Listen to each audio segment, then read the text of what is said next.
পুনৰ স্বাগতম বাতৰি মাজলৈ গোলাঘাটত মথাউৰি নিৰ্মাণৰ কাম পৰিদৰ্শন মন্ত্ৰী পীযুষ হাজৰিকাৰ ধনশী নদীৰ হাঁচৰা মথাউৰি পৰিদৰ্শন কৰিছে মন্ত্ৰী পীযুষ হাজৰিকাই 6 কোটি টকা ব্যয় সাপেক্ষে নিৰ্মাণ হৈ আছে মথাউৰিটো আৰু পুনে পুনে গৈছো আমি গোলাঘাটলৈ আৰু আমাক অধিক পৰিৱেশ দেখুৱাব আমাৰ প্ৰশ্ন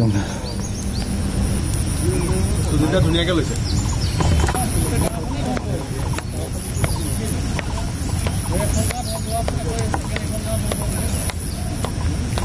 ভালে যাব ন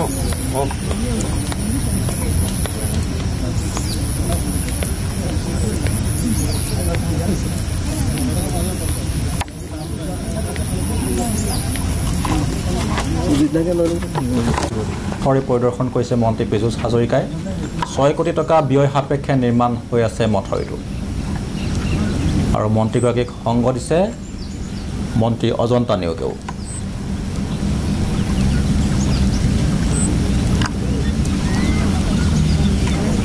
ৰাজ্যত বান পৰিস্থিতি আৰু গৰাখহনীয়া চলি থকাৰ সময়ছোৱাতে এইদৰে মন্ত্ৰী পীযুষ হাজৰিকাই মথাউৰি নিৰ্মাণৰ কাম পৰিদৰ্শন কৰাৰ মুহূৰ্ত আপোনালোকক দেখুৱাই আছোঁ অলপতীয়া দৃশ্য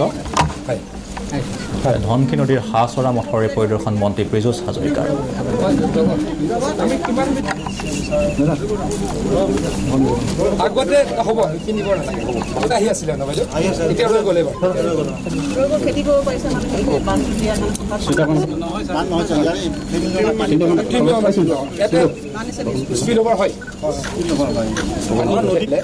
মাজে মাজে গেপ দি দিলে কিয় গেপ দিলে এইটো কাম বাইদেউ মই কি কৈছো তাৰমানে এইটোতো আনএম্বেংকমেণ্ট এটা পানী কিমান সময় পানী স্যাৰ 2 ফুট গৈছে 2 ফুট কমাই কিন্তু ইউজুয়ালি এই বছৰ ইমান উঠা নাই আৰু ইনান্ডেশনটো প্ৰবলেম নহয় স্যাৰ ইনান্ডেশন প্ৰবলেম নহয় তেতিয়াহ'লে ঠিক আছে মানুহৰ ঘৰত পানী নোসোমাই এতিয়া সোমাই যদি পানী বেছি হয় আগত সোমাইছিল বহুত বছৰ আগত বহুত বছৰ পানী সোমোৱাটো ইছ্যু নহয় পানী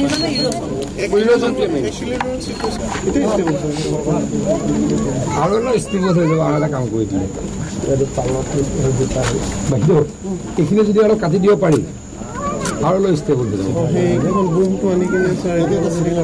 আপুনি হেৰিক ক'ব তাৰ এখন মানে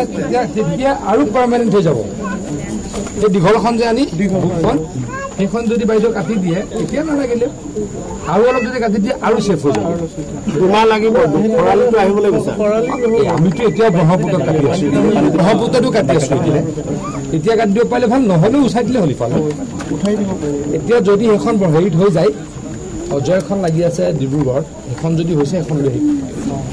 আৰু ছেফ হৈ যাব মানে এইখিনি যদি এনেকৈ কাটি দিলে পুৰা এনেকৈ কাটি দিওঁ তাৰে কাটি দিলেতো আৰু ভাল তেতিয়া এই গাঁওখন আৰু ছেফ হ'ব তথাপিতো মইতো কেতিয়াবা কথা এটা কৈছোঁ এইটো ফ'ৰ্চত জিঅ' বেগত একো নহয় কিন্তু ব্ৰহ্মপুত্ৰত উঠাই দিয়ে ব্ৰহ্মপুত্ৰত জিঅ' বেগ উঠাই লৈ গৈছিলে গতিকে আৰু ছেফৰ ছাইডৰ কাৰণে মই কৈছোঁ এফালে যদি ষ্টেট কাটি দিব পাৰে যিমানখিনি পাৰি হয়নে বাইদেউ আপুনি বাইদেউ এইটোতো ডাঙৰ ছাকচেছ হৈছোঁ ক'ত আমাৰ কোকৰাঝাৰ মেডিকেল কলেজখন কোকৰাঝাৰ মেডিকেল কলেজৰ মেইন বিল্ডিঙৰ পৰা 50 মিটাৰত নদী আছিলে তাত 50 মিটাৰ মই গৈ আগত কাটি দিলোঁ চিধা মোটামুটি 100-150 ফুট আগুৱাই গুচি গ'ল 100-150 মিটাৰ আগুৱাই গুচি গ'ল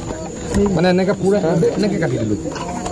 পানীত ডাইভাৰ্ট হৈ গুচি গ'ল আৰু এইবিলাক চিল্টা হৈ গ'ল এইটো যদি হয়তো কেতিয়াবা এনেকৈ কাটিও দিয়ে নহয় এইবিলাক জেগা চিল্ট হৈ যাব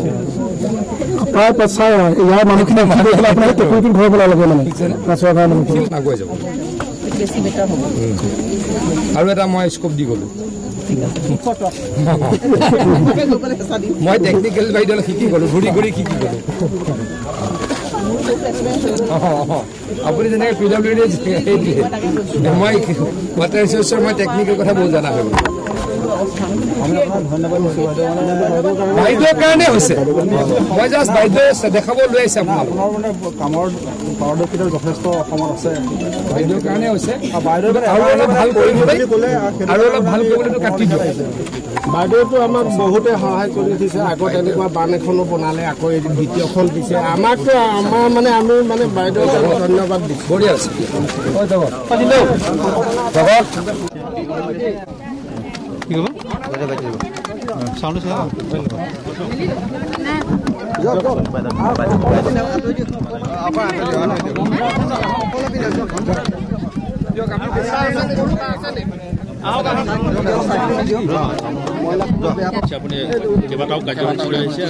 মই এটা কথা জানি অত্যন্ত সুখী হৈছোঁ যে এই য'ত জেগাটোত আছোঁ ধনশিৰি নদীৰ পাৰত হাঁহচৰা গাঁৱত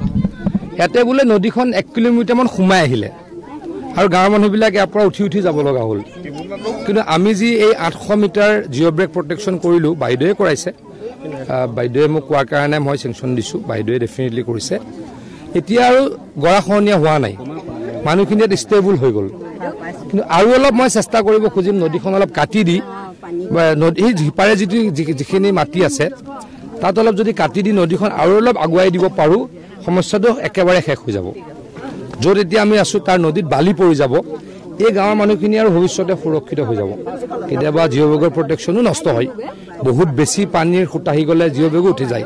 কিন্তু নদীখন যদি অকণমান আগুৱাই গুচি যায় তেতিয়া এই বৰ্তমান য'ত নদীখন আছে তাত বালি পৰি যাব এই গাঁওখন ভালকৈ সুৰক্ষিত হ'ব সেইটো কৰিবলৈ মই চেষ্টা কৰিম কেৱল ইয়াতেই নহয় অসমৰ সামগ্ৰিকভাৱে যদি আপুনি ক'ব বাৰিষাৰ পূৰ্বে বাকীসমূহ মথাউৰি চাওক এতিয়া আমি এনেকুৱা ভাবোঁ আগতে অসমত 30ৰ পৰা 40টা মথাউৰি বছৰত ভাঙে আমি চেষ্টা কৰোঁ মাটিৰে মথাউৰি আৰু 60 চনৰ মথাউৰি 70 চনৰ মথাউৰি প্ৰত্যেকটো মথাউৰি নাভাঙাকৈ ৰাখিবলৈ আমাৰ কাৰণে কষ্ট কিন্তু আমি চেষ্টা কৰোঁ মথাউৰি যাতে কম ভাঙে মথাউৰি কম ভাঙিলে পানী কম হয় কম দেখা পায় এতিয়ালৈকে ভগৱানে কৰিলে বৰাক ভেলীত পানী হৈছে